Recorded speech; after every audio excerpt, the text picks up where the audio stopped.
Hello बच्चों, let's read the question.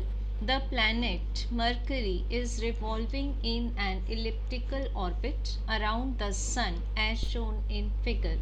The kinetic energy of Mercury will be greatest at. So बच्चों given है question में हमें एक planet के form में Mercury.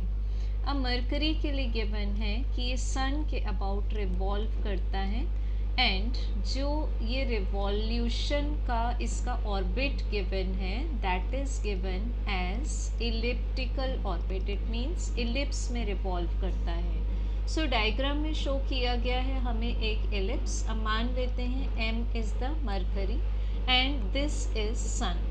सन कहाँ सिचुएटेड होगा? अगर हम हेल्प लें Kepler's laws of planetary motion की, तो केपलर्स के बेसिकली 3 लॉज हैं. तो यहाँ बच्चों यूज़ होंगे हमें first law and the second law. Still we will be taking the name of all the laws. तो first law is called as the law of elliptical orbits. Second law is called as the law of aerial velocity, and the third law is called as the law of time period. So बच्चों यहाँ पर ellipse में अगर घूमेगा planet तो सन situated होगा किसी एक फोकस में. तो यहाँ जो हमें ये दिखाया हुआ है this is one of the focus. Although ellipse में 2 फोकस मिलेंगे हमें, तो सन किसी एक फोकस पर है. अब ये mercury suppose anti clockwise revolve करते करते बी पॉइंट पर आ जाता है. तो हम मान रहे हैं यहाँ पर कि जो बी डी है वो हमारे पास में मेजर एक्सिस है. ठीक, तो मेजर एक्सिस में बी एक ऐसा पॉइंट है जब मरकरी सन से क्लोजेस्ट है. So this position B is called as the perigee और पेरीहेलियन. और डी पोजीशन ऐसी है जब प्लैनेट सन से फारदेस्ट है. So this is called as apogee और एफेलियन पोजीशन.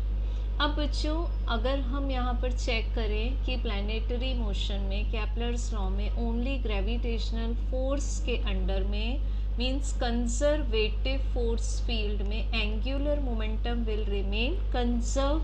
तो it means angular momentum at B is equal to angular momentum at point D. अब अगर मास ऑफ मरकरी को हम मान लें small m, so this will be m v b r b is equal to m v d r d. तो दोनों side से m m cancel हो जाएगा. तो हमें यहाँ से क्या मिलेगा? Velocity at b divided by velocity at d is equal to R D divided by R P. अब बच्चों ये डिस्टेंस हम मान लेते हैं आर डी एंड मान लेते हैं कि ये डिस्टेंस है आर पी. तो डेफिनेटली ये जो फ्रैक्शन है हमारे पास में this is greater than 1. It means V B will be more than V D. तो अगर B पॉइंट पर हमें वेलोसिटी ज़्यादा मिलती है जैसे मैक्सिमम मिलती है और D पॉइंट एपोजी पोजीशन पर हमें मरकरी की वेलोसिटी मिनिमम मिलती है. सो वी कैन से कि अगर यहाँ वेलोसिटी मैक्सिमम है तो काइनेटिक एनर्जी भी मैक्सिमम होगी. Because we express kinetic energy as half multiplied by mass multiplied by speed square. So if the velocity is maximum then kinetic energy is maximum. So we have correct answer for the maximum kinetic energy point is option number 2.